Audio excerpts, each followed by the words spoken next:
Hello everyone and welcome back to my video. In today's video, we're going to be talking about Watch the Throne, and I just want to say this right away. This event was incredible. Clearly a lot of effort was put into it, and massive props to everyone that worked on it because it was just a great time to spectate. And our top 16 finishers, our only 16 finishers, are going to be Luis, Tck, Web JP, and Apollo Kage in 13th, Buzz, Light, Kurama, and Bloom Forever in 9th, Gluttony and MK Leo in 7th, Tweak and Ken in 5th, Aola in 4th, Mia in 3rd, Sonics in 2nd, and winning the entire thing was Spargo.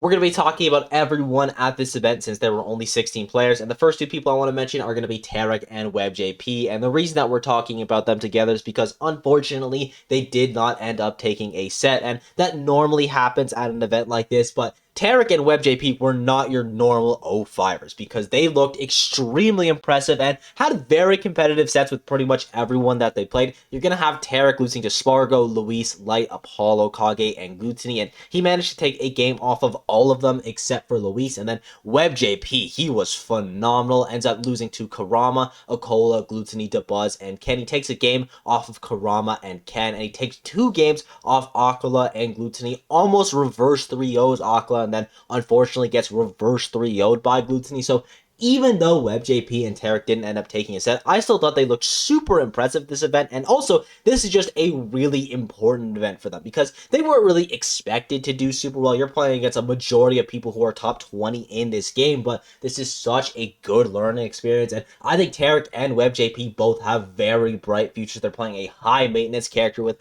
an extremely high ceiling, and an event like this is only going to make them better, only make them practice. So the next time that you see Tck and Web JP, I wouldn't be surprised if they leveled up a little bit, and these are the threats going into 2024.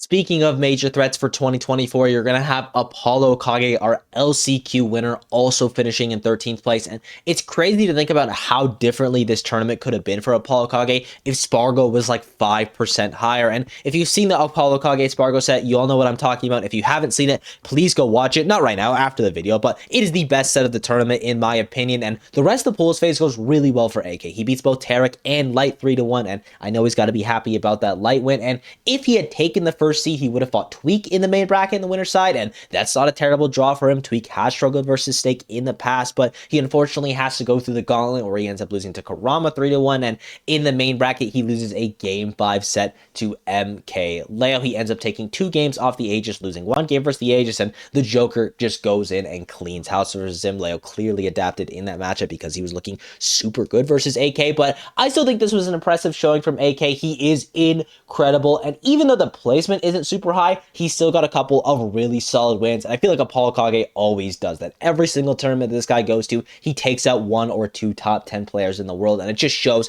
how phenomenal he is at this game, and it's only a matter of time before he chains them all together to win a major event.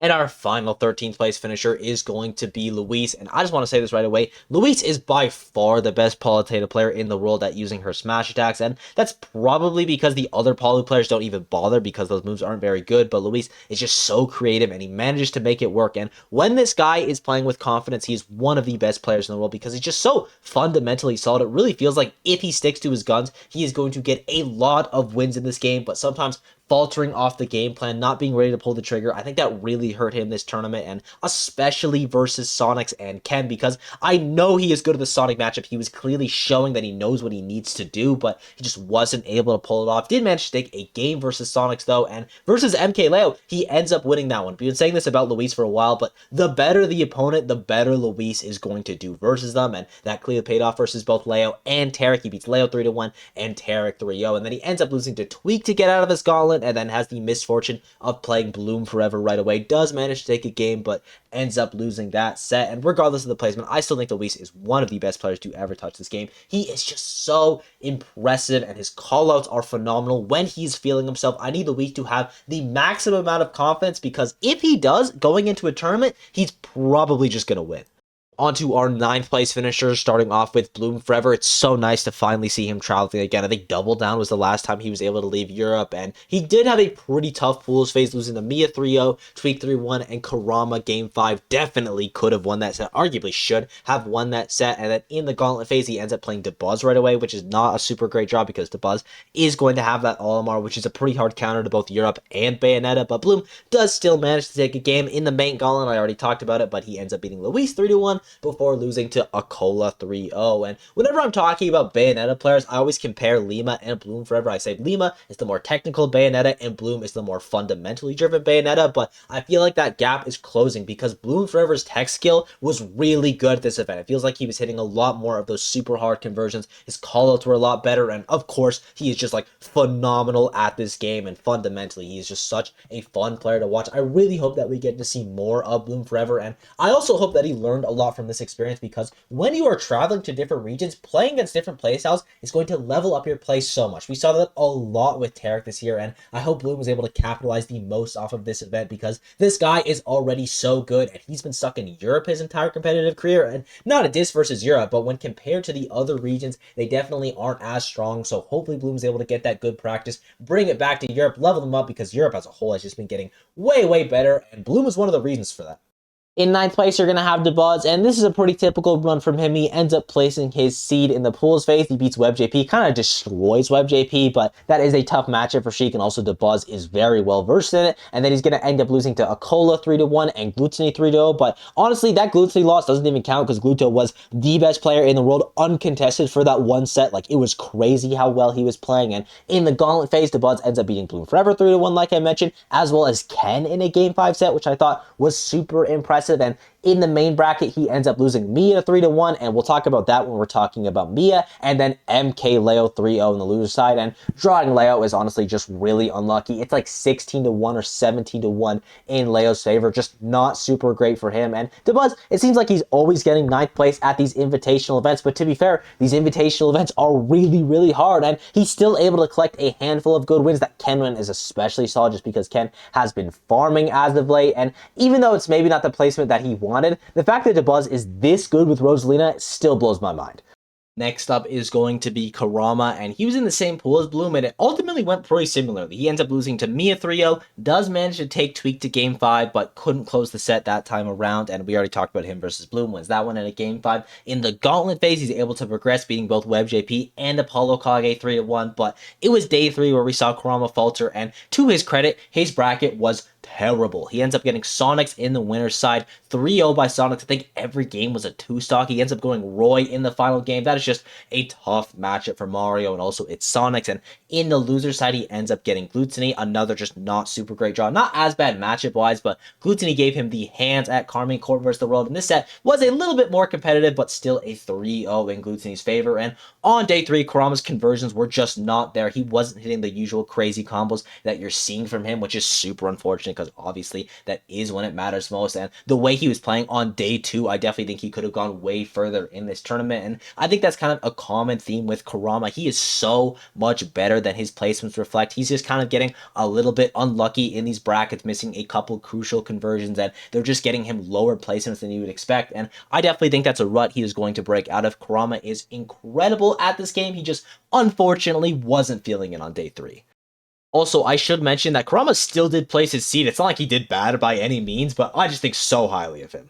Our final 9th place finisher is going to be Light, and he was the only top 8 seed to not get into the top 8, and in my opinion, he was in a similar situation to Kurama, where he was playing really hot, just not on the right day. Day 1, Light would have won the event. He 3-0'd Spargo, played out of his mind. Day 2, Light still looking pretty good, ends up beating Tck 3-1 and losing to Apollo Kage 3-1, manages to skip the gauntlet phase because he was the first seed of the pool, but day 3 is where things kind of came crumbling down. He loses to Tweak 3-0, and honestly, that isn't that big of a deal in my mind because those players have played so much versus each other, and there's been multiple 3-0s between them. Light 3-0s Tweak sometimes, Tweak 3-0s Light sometimes. That just happens when you have so many reps versus each other, but it was in the loser side where Light was not looking good. He ends up losing to Ken 3-1, and he was just missing so much stuff that you wouldn't normally see him miss. A lot of reactions, a lot of just straight up spacing issues issues from him, which is such a shame because, especially versus Ken, Light is the premier player versus Sonic, and you gotta give Ken massive props for being able to win that one because it's a tough matchup for Sonic, and Light just has so many reps versus Sonic's, but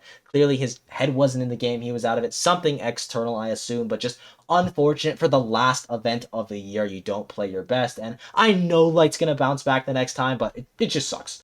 On to our 7th place finisher, starting off with MKLeo, the only person in top 8 that wasn't supposed to be, so massive props to him for that, and he did come from the hardest pool, in my opinion. He ends up placing 4th in that pool, losing to Luis 3-1, and Sonic's 3-0, does manage to beat Ken 3-1, and he used all Aegis in his pool, which I do agree with. I think it was a good pool for Aegis. In the Gauntlet phase, he has the misfortune of playing Spargo right away, ends up losing that one 3-1, and it was Joker Cloud, if you're curious about the matchup. Then in the main bracket, does pretty well for himself, beats Apollo Kage, taking one game with the Aegis and kind of wrecking him with the Joker in those last 2 games. And versus the Buzz, that's just a matchup where he's super comfortable in, ends up winning that one 3-0 with the Joker, and does lose the rematch versus Ken. And this is the set that told me the Leo Corrin is dead. It is never happening because he goes down 2-1 versus Ken, and instead of switching off the Aegis and bringing out the Corrin, he brings out the Rob. Now, I'm kind of excited that we get to see the MKLeo Rob again. I think that is a very good character, especially on his lineup. It would be nice that he has a lineup that's just not sword characters, plus Joker was like also technically a sword character, definitely a tempo change character in Rob, and I think he could do some pretty great things with this character, but the Corrin's dead. No way you would go Rob against Sonic over Corrin against Sonic, so that makes me a little bit sad, but Leo's roster, it's always expanding, and finally, this is a good performance from Leo. He overperforms his seed. We're so used to him not being super good these past couple months, and it was nice to see him having just a solid run.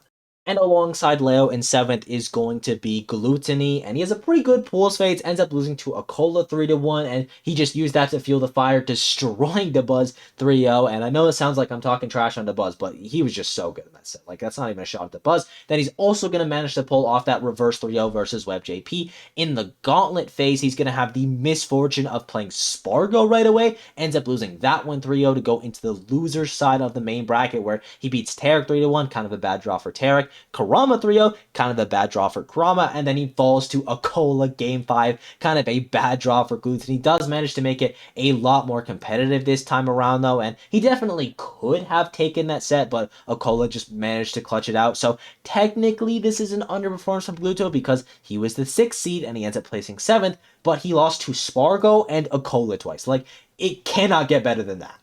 On to the 5th place finisher, starting off with Ken, and as I mentioned with Leo, just a pretty tough pool in general. He ends up losing to Leo 3-1, loses to Sonic's 3-0 in the Ditto, and as a Sonic player, that's probably the worst draw that you can get because Sonic's in pretty much every single aspect of the character is just the best Sonic in the world, so of course he's going to be good at the Ditto. Ken does manage to 3-0 Luis though, and I don't remember if I mentioned this when I was talking about Luis, but Luis does go Fox for that Game 3, and Ken handled it pretty well, so little bit of foreshadowing for things to come. Ends up losing to the Buzz Game 5 in the Gauntlet phase and has a solid run in the main bracket, beating Web JP, Light, and MKLeo all 3-1, and that Light win is so impressive. Even though I don't think that Light was playing at his best, to be able to overcome the best player in the world, arguably, against your character in your hardest matchup is super impressive. The last time Ken and Light played, it was a 3-0 for Light at Crown, so just massive props to Ken for the work and the adaptation that he's put in, and then has the misfortune of playing Sonic's again in the loser side, another 3-0 in Sonic's favor. Does try the Sephiroth, but it doesn't end up working out. And I feel like Ken is one of the hidden gems right now in Smash Ultimate. People do not give him enough props, but his results have been so good these past couple months.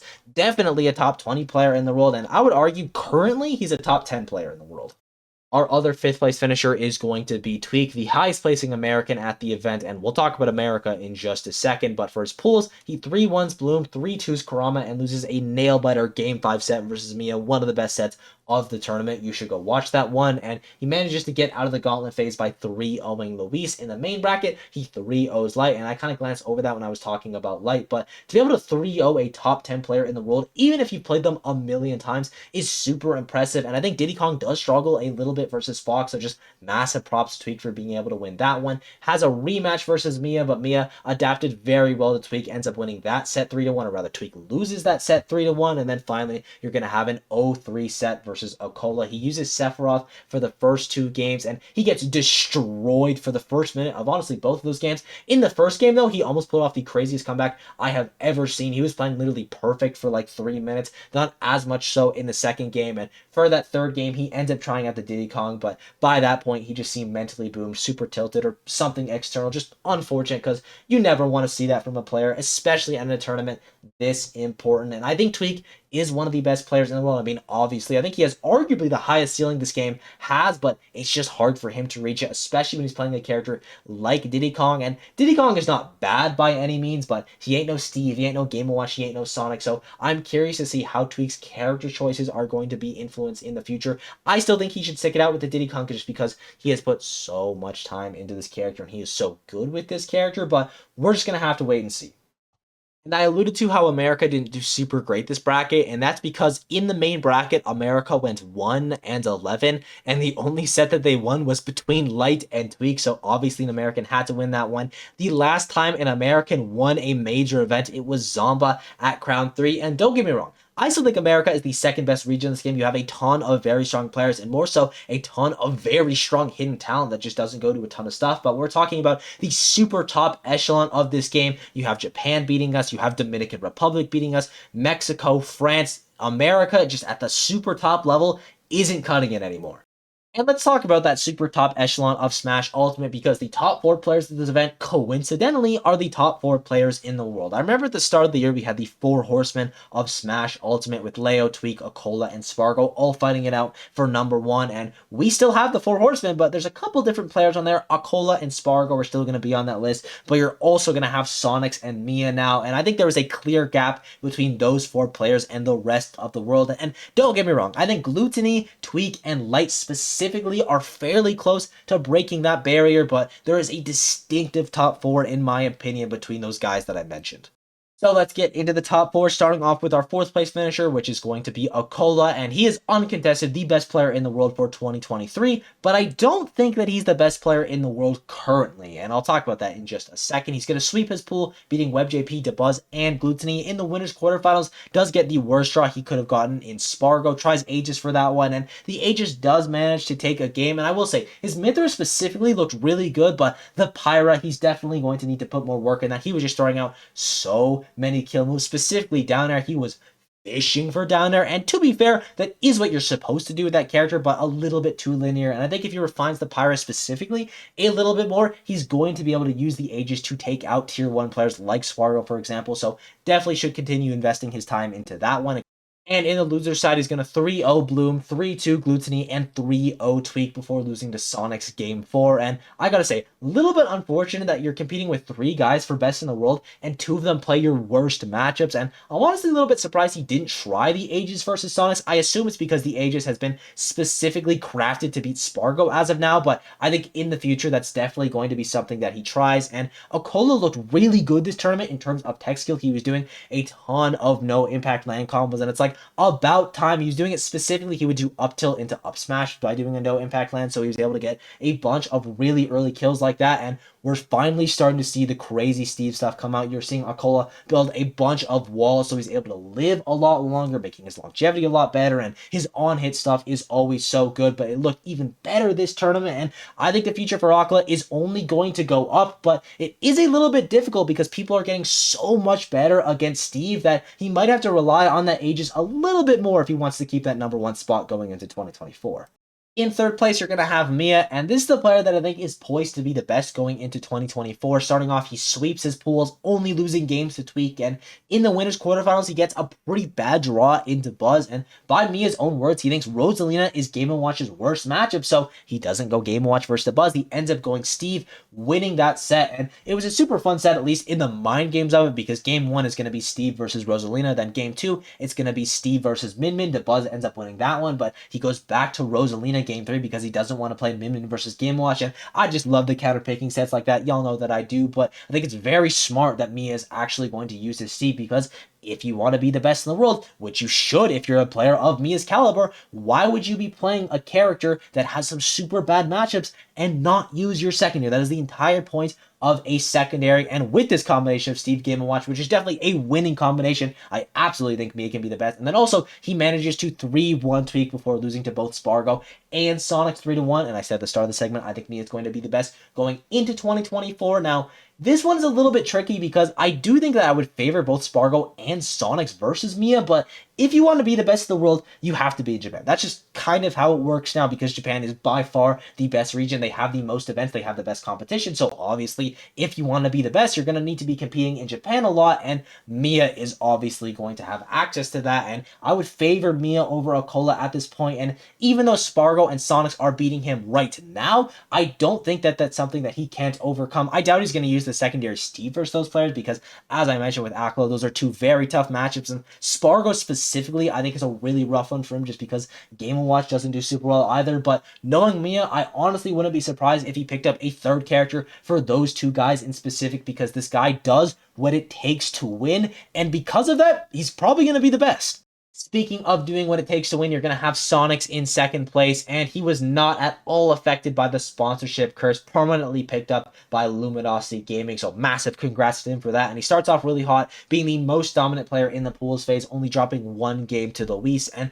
in the main bracket, he 3-0s Kurama, loses 3-0 to Spargo's Cloud, then 3-0s Ken, 3-1s Aola and Mia, and loses 3-1 to Spargo in the grand finals. And Sonics is just incredible at this game. I've said it before and I'll say it again. He is just the best Sonic player in literally every single aspect of the character. Both his patience and aggression, especially his aggression, are just leagues above the rest. And it helps when you're playing one of the most broken characters in this game to be by far the best rep of them. And I also got to commemorate Sonics for just overcoming his bad matchups. I'm saying bad with air quotes because it is Sonic, but Aegis, Fox, Corrin, those are all matchups that I think Sonic can struggle in, and Sonic has just been so good at finding the counterplay in them. He's one of, if not the hardest working player that we have right now, and that's not something that you can usually say for a player that's in the top 5. Usually people, they get complacent, but Sonic's, he is hungry. He wants that number 1 spot, and he won't settle for anything less, and to be honest, there's not many people who can stop him. And our grand champion, the winner of the first of many, hopefully, Watch the Thrones, is going to be Spargo. And he just ramped up throughout the weekend. On day 1, he has a nail-biter Game 5 versus Apollo Kage, barely clutches it out, loses 3-0 to Light. On Game 2, he 3-1s Tarek, has to go through the gauntlet phase, 3-1s Leo, 3-0s Glutini, and by the time he got to Glutini, he was playing exceptionally, and he just rode that wave the entire rest of day 3. 3-1s Aola, 3-0s Sonics, 3-1s Mia, and 3-1 Sonics. And every game that he beat Sonics with, he did it with the Cloud. He didn't do it with the matchup that is supposedly better. He stuck to his fundamentals. He stuck to what he knows best, and he pulled out the W. And you just got to give Spargo massive props for him. He had a pretty big underperformance at Port Priority, and by pretty big, I mean 17th place. But for a player of his caliber, that is a big deal. And he just immediately bounces back, and he looked absolutely incredible. There's not a lot more compliments you can give to Spargo that other people haven't said because he's been one of the best for a very long time, but I'm just happy that he was able to get this win because this is a massive one for him. Really good way to end off the season. I mean, he still is going to have the coin box IRL, but still, amazing event from Spargo. Massive props to him for winning it, and an amazing event overall. I thank you all for watching. I hope you enjoyed. If there's anything I left out, got wrong, or if you just want to say hi, leave a comment down below. Be sure to sub while you're down there, and I'll see you all in the next one. Bye-bye.